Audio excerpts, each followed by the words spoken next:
looks like we can get started here. Hi everybody. So welcome to my presentation on how to bring mindfulness into your life. My name is Shikha. Can you guys hear me at the back? Okay.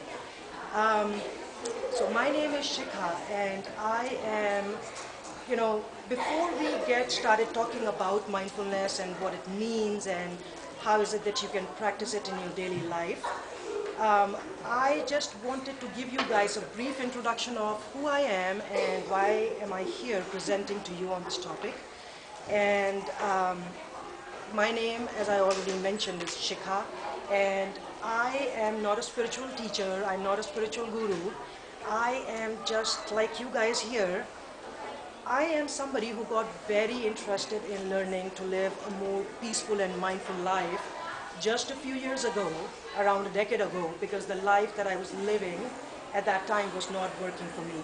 And that life was not working for me because I was facing external situations in my life, one after another, that I did not expect to face. And because I did not expect to face those situations, I did not know how to handle them. So I sort of, navigated my way through them by being depressed, by living in a constant state of anxiety, by not wanting to speak to my family and friends, by not sleeping well at nights, by some days I would not even want to wake up in the mornings. So it was, this went on for a few years until one day back in 2007, I realized that there had to be more to life than the life that I was living at that time. And so I sort of, I made a decision that day. I made a decision to learn to live a better life, or maybe at least try to learn to live a better life. And in doing that, I started to read a lot of spiritual books, self-help books, or whatever else they are called out there. And I started to, listen to a lot of spiritual thinkers and teachers and gurus that are out there. And I also started to meditate. And gradually over the years, and please remember I said gradually, because this process of learning mindfulness is really unlearning what you have learned so far in your life. So as I started to do all of those things, I started to also, gain benefits out of it. So I left my depression behind. I still feel anxious. So this is really the first time that I'm presenting to an audience ever. I write, but this is really the first time. So I am anxious, but that's okay. That's just part of being human. And I know how to manage my anxiety much better now. So I still let the fear be in me. I feel the fear in me, but I still keep doing what I want to do in my life. That's how I manage the anxiety today.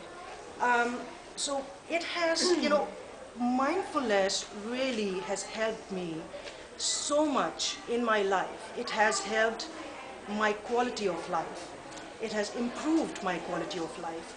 And that is why I feel so passionately about this topic. And I just thought, when I got the opportunity from the library folks, I just thought maybe somebody else would like to know about how is it that I started on my journey and have been there for almost 8, 9 years now. So now that you guys know a little bit about me, I am going to talk about what does mindfulness really mean to me.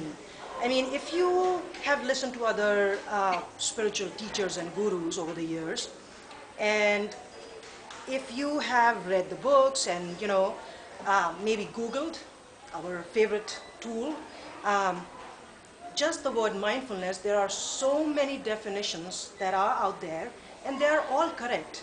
And they're all correct because they sort of come from different experiences. So my experience is different than your experience, and everybody else goes through life experiencing different things, which is why when you come across various definitions of mindfulness, they appear to be different. However, at the end of the day, they are not. They're all telling you one thing, and the goal really is to bring that mindfulness aspect into your life, to remember really to be able to practice it in your daily life.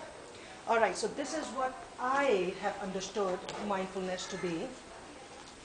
So for me, it is understanding, first of all, how is it that your mind works today. And I have a highly analytical mind, which is why it is so very important for me to understand how is it that my mind creates the thoughts that it creates. And obviously, mostly these thoughts were negative, which is why I used to feel a lot of anxiety and depression. So, and the second aspect of this is really accepting and being okay with the thoughts that you create, the thoughts that your mind creates, because unless you are okay with it, the next step is allowing yourself to let go of those kinds of thoughts.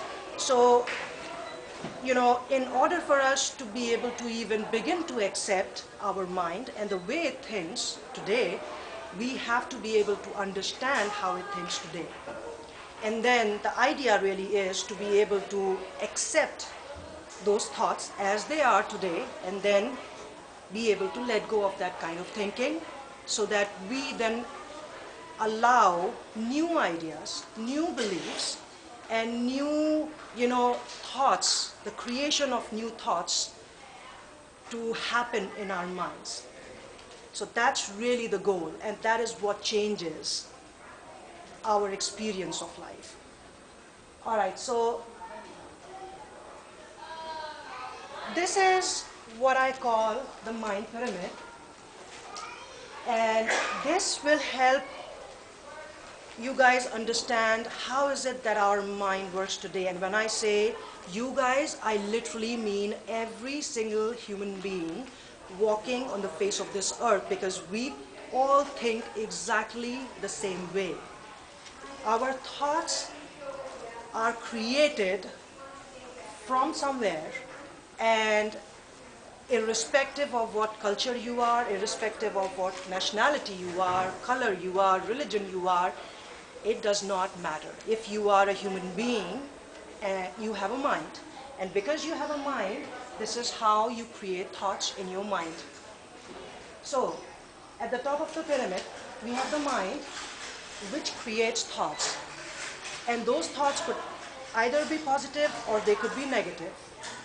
And based on the negative or positive thoughts is how you create your reality. So if you create, or mind creates negative thoughts, that is the reality that you experience in your life. And if you create positive thoughts, obviously you will experience positive reality, and as a result, you'll be, the end goal of the positive thoughts is really being happy. Everything that we do as human beings, the ultimate goal for all of that is happiness, trying to achieve happiness at the end of the day. So, there is a very important part in the middle of all of this, which is beliefs and information. And this is how we create, our mind creates all the thoughts.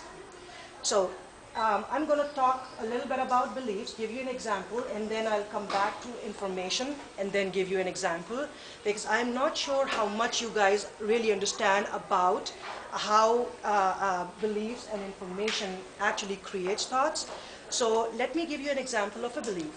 So let's imagine that there is a 2 or 3-year-old kid who's being raised by maybe strict parents, and this kid, because they're so young, they are trying to learn how to do things in their lives. They are trying to learn how is it that the adults want them to, live this life, do things in their lives. So this young kid, if they are surrounded by parents who sort of, you know, yell at their kids when they make mistakes. So maybe the kid is trying to learn how to eat their food. And in the part of trying to, learn how to eat their food, they may sometimes, by mistake maybe, spill their food. And if the parent's reaction really is one of yelling back at their kids just because their kid made a mistake, um, what is really happening in this young kids' minds is that they are creating this thought. They are creating this thought that it is not okay to make mistakes, because if they make a mistake, these adults around them are not going to be happy. They are going to get very upset and they will yell back at the kid. So belief is really a thought which sort of gets reinforced every single time the little kid faces the same situation, similar situation, and they get the same or similar reaction from the parents or anybody else around them. So every time the kid is yelled at for making a mistake, that thought that they just created is now being reinforced, and now that is becoming a belief. And this is just one tiny example of a belief. It's just, we have so many beliefs in our mind that create our thinking. And because in this example, this was a negative belief, it created or it creates negative thinking for this person. So let's move a little fast forward into this young kid's, adult life. So let's imagine that this little kid is now an adult, and let's imagine that they have this fancy job, and in their job they are supposed to participate in meetings, and as part of the meetings, they are sitting down with 8 or 10 individuals who are discussing a topic, and this topic is really of interest to this now adult. However, they are really fearful about speaking up. And they are really fearful about speaking up because of this belief that they sort of started creating in their, very young age. But it sort of, got carried into their adulthood because they did not take the time to look at this belief, examine this belief, and then, somehow let this belief go, because this really is not true. I mean, people can make mistakes. People learn from making mistakes. So this is an example of a belief, a negative belief, and how it sort of creates your negative thinking, and how it sort of carries on to your, throughout your life until you sit down, take the time to look at it. All right, so the next thing that creates your thinking, positive or negative again, is information. And we have a lot of information around us, or that we can lay our hands on all the time, every time in this digital age. And this information, if you have ever paid close attention to the news, it is very fearful information. And that fearful information creates a lot of negative thinking in you. So I'm going to give you a brief example of this information. So let's imagine that, in your neighborhood, and I think this happened just a few weeks ago in Scripps Ranch, let's imagine that there is a series of robberies that happen in your neighborhood. And when I say series, it's really like 3 or 4 times that, some, folks' homes got robbed by robbers. However, what happened was, because you watch a lot of news, you were bombarded with this same piece of information again and again and again and again and again, and you took this information into your minds, and you sort of started to think about, oh my God, how is it that your home is going to get robbed next? What do I need to do in order to keep my home safe? And that's a valid question, but you take it a little too far. And so even though the irony in all of this is, even though your home is intact, your home is safe, you are safe, your kids are safe, everybody is safe, your home may never get robbed ever in your lifetime, You are living today in the reality that your home has already been robbed. And so that is what you are experiencing, and that is the reason why you're feeling all those fearful feelings, and that is what we call anxiety. And that's the kind of state that we live in as a human race most of the times. All right. And there is another aspect of information which I want to touch upon, which is the advertising and marketing. All these companies that want your money so badly that they tell you that unless you buy this product, unless you buy this brand, unless you do this or you don't do that, you or your life will not be good enough. And that is so not true. That is the biggest fear making scheme that is out there. You are and your life is absolutely perfect, but the problem is that you buy into the fear because that is what these companies are really selling. You buy into this fear and you go out there, you buy all these brands, you buy the nice cars, you buy the nice homes, you buy everything possible, yet you are so unhappy. And you are so unhappy because there's nothing wrong with you. There was nothing wrong with you in the first place when you started to buy all these things and do all these, you know, I don't know, I mean, people do the physical stuff also, and they do a lot of stuff. You guys know what I'm talking about. So that's really how our mind thinks today and creates thoughts today. All right, so what is or what has mindfulness to do with all of this? So I just noticed that there is a book out there by Dr. Wayne Dyer, and he has been one of the greatest spiritual teachers of his times, and he recently passed away. And this guy, I've heard him so many times, and there's one thing that has caught my attention over and over and over again is when you change the way you look at things, the things that you look at change, is what he has said over and over and over again. And from the mindfulness perspective, what you are really trying to do when you try to learn about mindfulness or you try to practice mindfulness is you are trying to look at your mind differently. And in doing that, what you are really trying to do is to not believe your thoughts. You understand that you have a choice. You have a choice of whether or not you want to believe in those thoughts.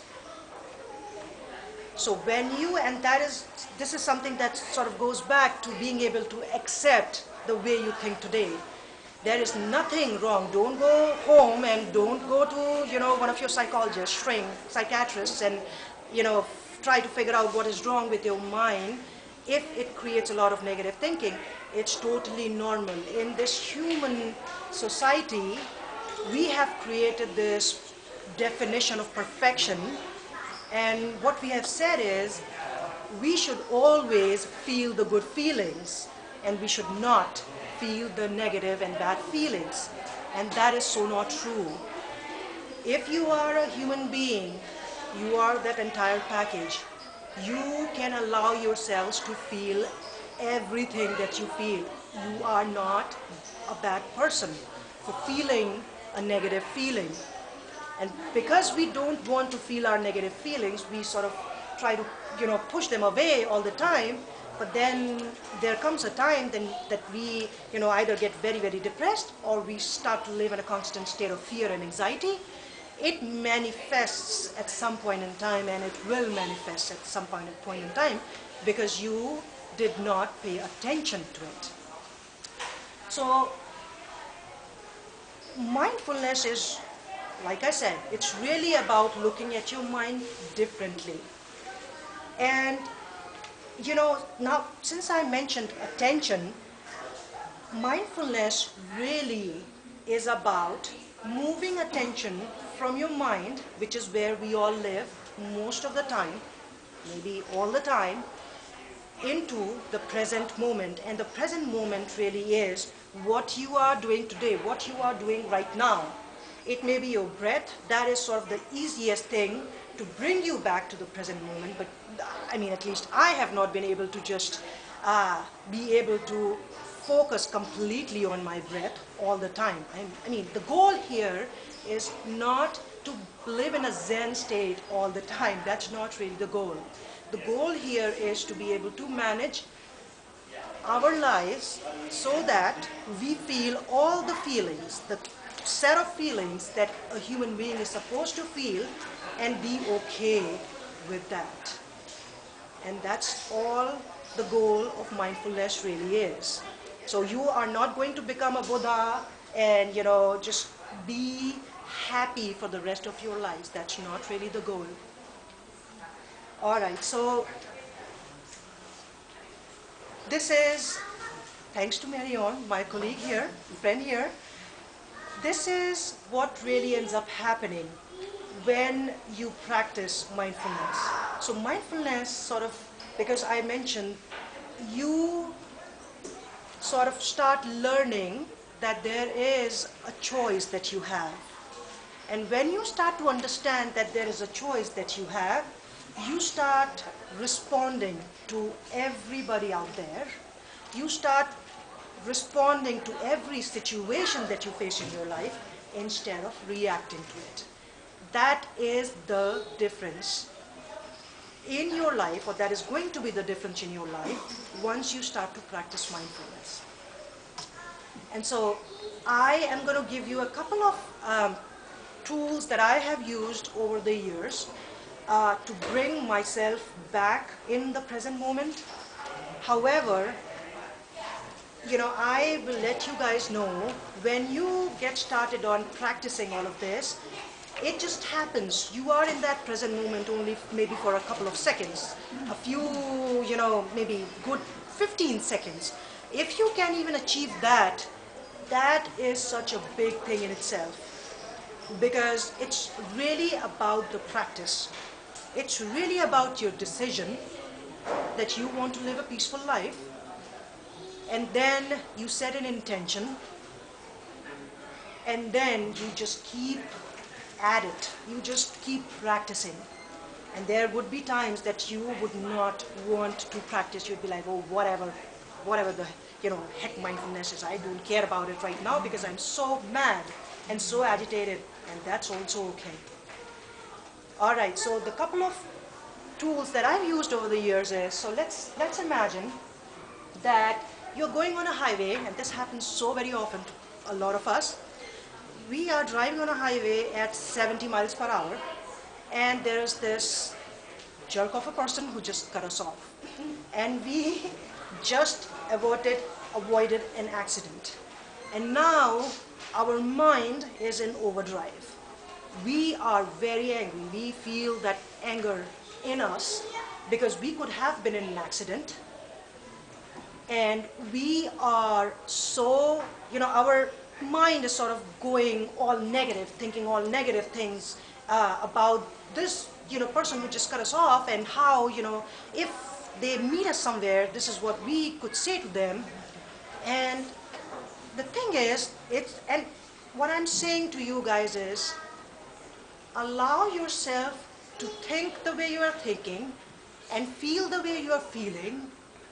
And when you can, try to take a very deep breath and let it out through your mouth. And continue to do that for some time until you now realize that you are focused on your breath instead of your mind, which is very agitated.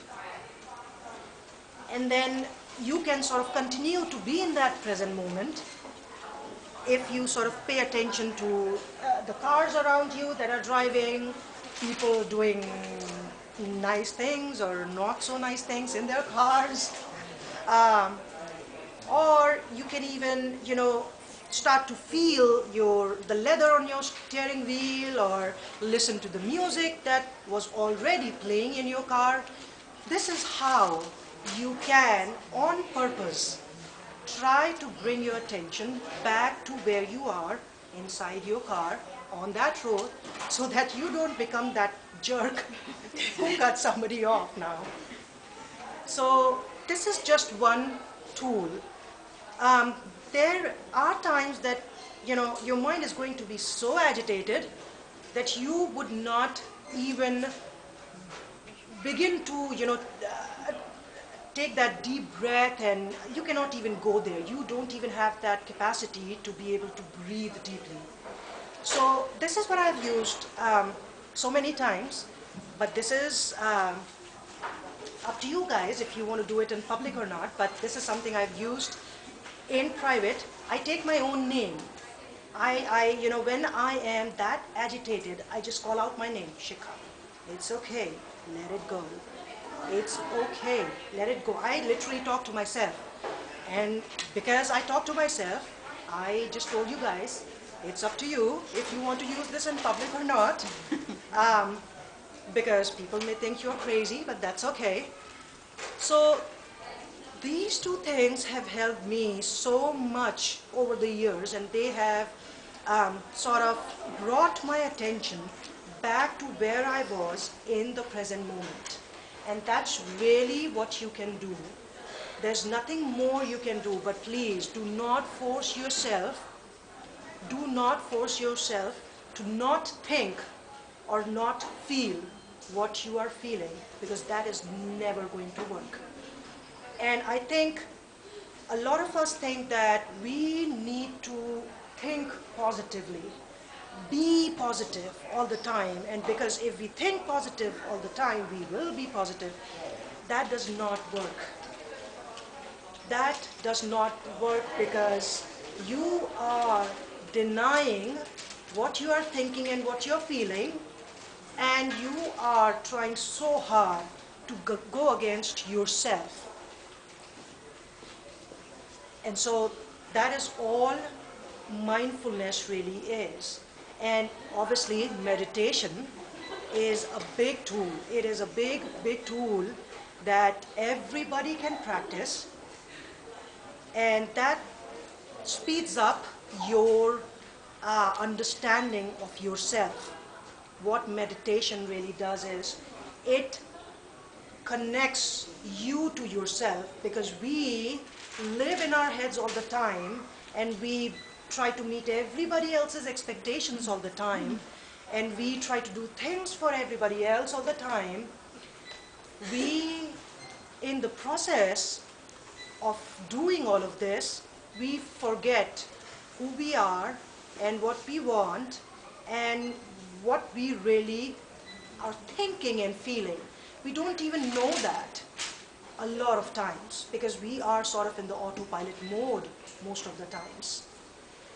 So, and meditation, really there's no right or wrong way to practice meditation. I know everybody is pressed for time, and everybody really has very little time in their busy lives to practice meditation, but what I'm going to say now may sound a little gross, but you guys go into the toilets with your phones and your Facebook on, so put that away and just sit there and focus on yourself, on your breath. Or maybe just see what kind of thoughts you're already producing the first thing in the morning. So that's really what I have to say today, and it has helped me so much in my life.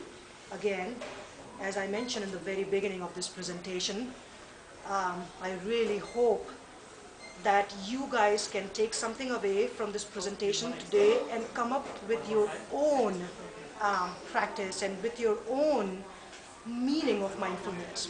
Because it does not matter what these gurus or what I am saying to you today. What matters at the end of the day is what is it that you want to learn in your life, and we are all here to learn. Every single one of us. We are here to learn and grow as human beings. So take this information and figure out what is it that you need in your own lives and implement it in your own lives. based on the lessons you want to learn in your own lives. So before, I know there's only 15 minutes left, and I wanted you guys to experience a little bit of meditation today. So, but before I get into meditation, if you guys have any questions, I would like to try to answer those. Yes. What's your meditation practice? You know, I have tried so many things over the years. So I think the first time I started to meditate was back in 2008. If you guys remember, I've been a fan of Oprah Winfrey Show, by the way, and that's how I picked up my first book, which was Eckhart Tolle's A New Earth, Awakening to Your Life's Purpose. And I'm telling you guys, I'm not kidding. I read the first page like 100 times and I could not understand one thing. And this was back in the summer of 2008 when Oprah was doing those live webinars with Eckhart Tolle. And obviously because there were too many people trying to get online and trying to listen to the speaker, I was one of them who could not get into listening to his talks and webinars. But because his book was highly recommended, I started to read it, and it was so painfully difficult to go through the first page even. But to your question, I don't really like guided meditations. And the reason why I don't like guided meditations is because I want to be with myself. That is my only time during the day that gives me the opportunity to be with myself, and I do not want to listen to anybody at that time, because that's what we keep doing the whole entire day, is listen to other people, right? Pay attention outside of ourselves. So I just sit there and I listen to what is going on in my head. Just sit there. And there's a lot of, uncomfortable, twinging and twitching and God knows what else goes on in everybody's bodies depending on how your mental state at that point in time is. I just sit there and notice all of that. And that's really a very good practice. You do not need to do any fancy meditation.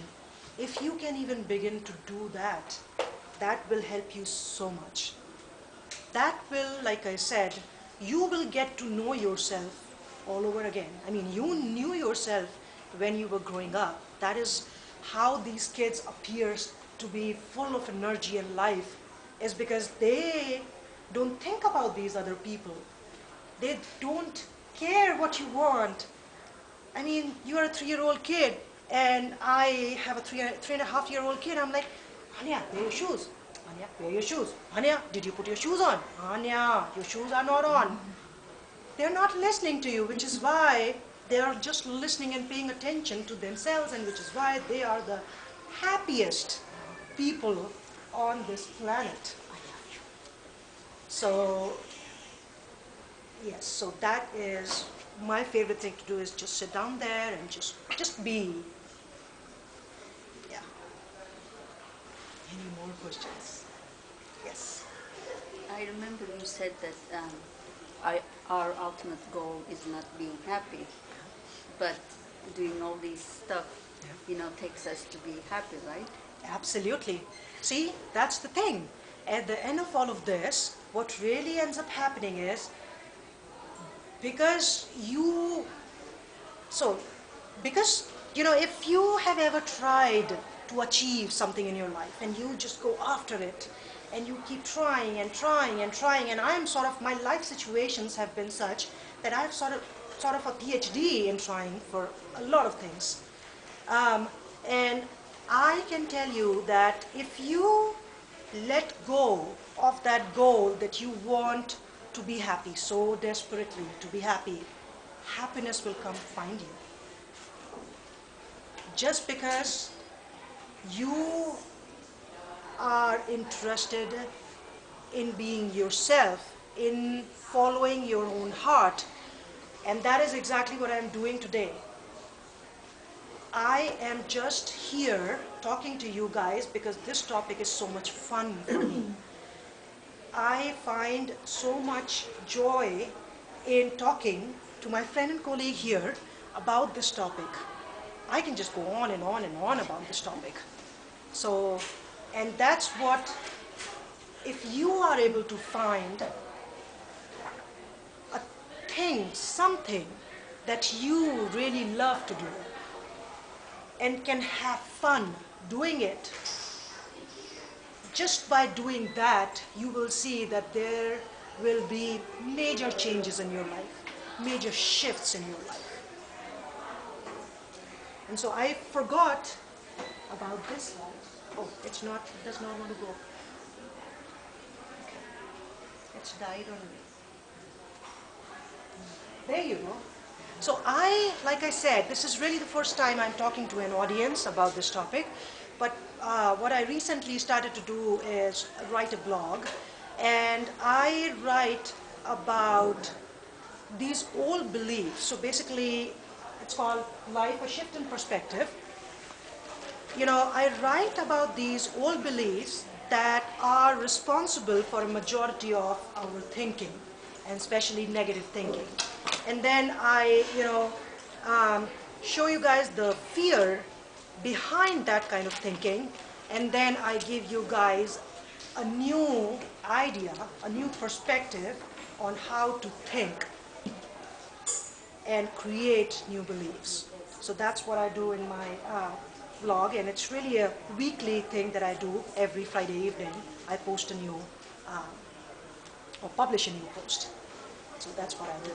So looks like I have like 8 minutes left. All right. So if you guys don't have any more questions, and if you are willing, I can go ahead and just lead you guys into a tiny meditation.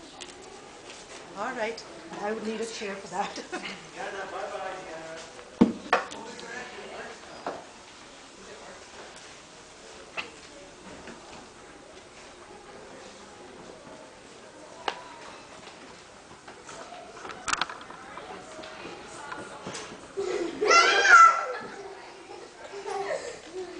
And that's okay. All right. Let's gently close our eyes. And sit comfortably.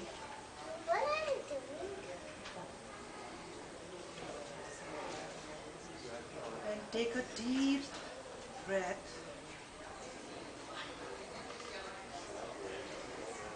And let it out through our Bye, Diana, we're mouths. leaving. See you.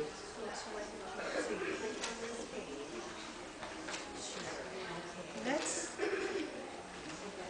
think of everything that is worrying you guys right now. Everything that you can think of that is causing you a lot of stress and anxiety.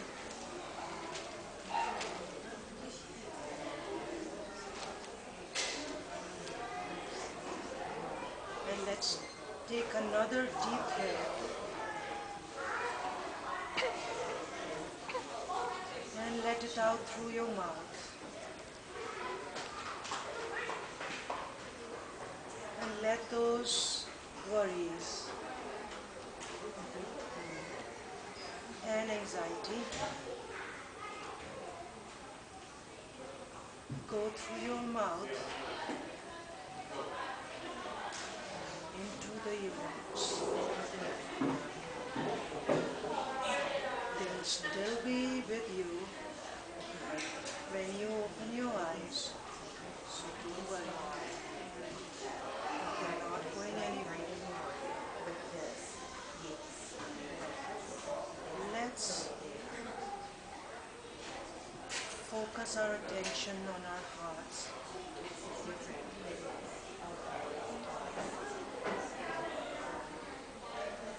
Let's imagine imagine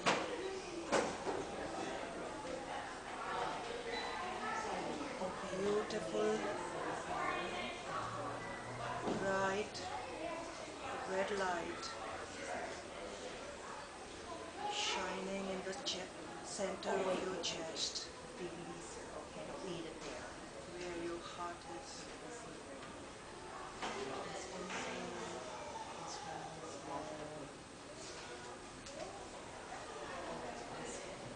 Feel that light, beautiful red light,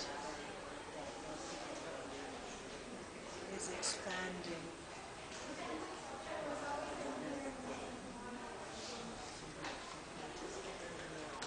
It's expanding into your upper body,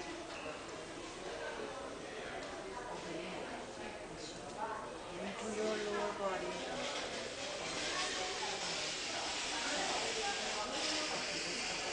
It is touching every cell of your body.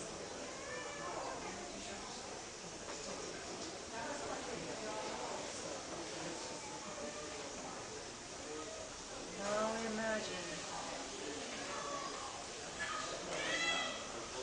yourself to be a tiny little kid.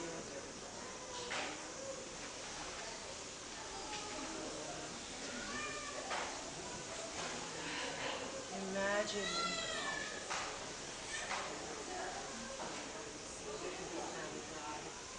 that you are giggling and playing and just being very happy.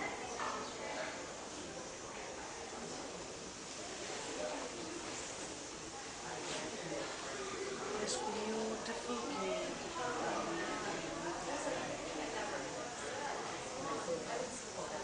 is so happy.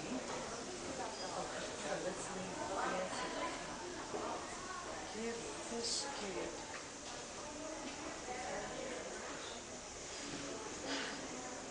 a tight hug.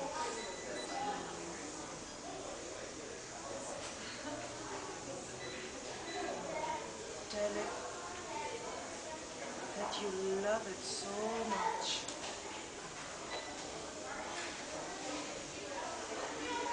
And it's absolutely perfect the way it is today.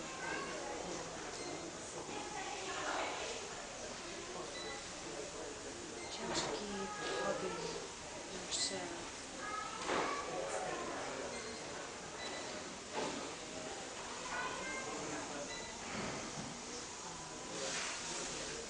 See the beautiful smile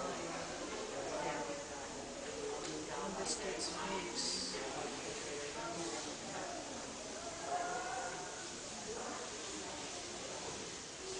The energy, the enthusiasm, the happiness.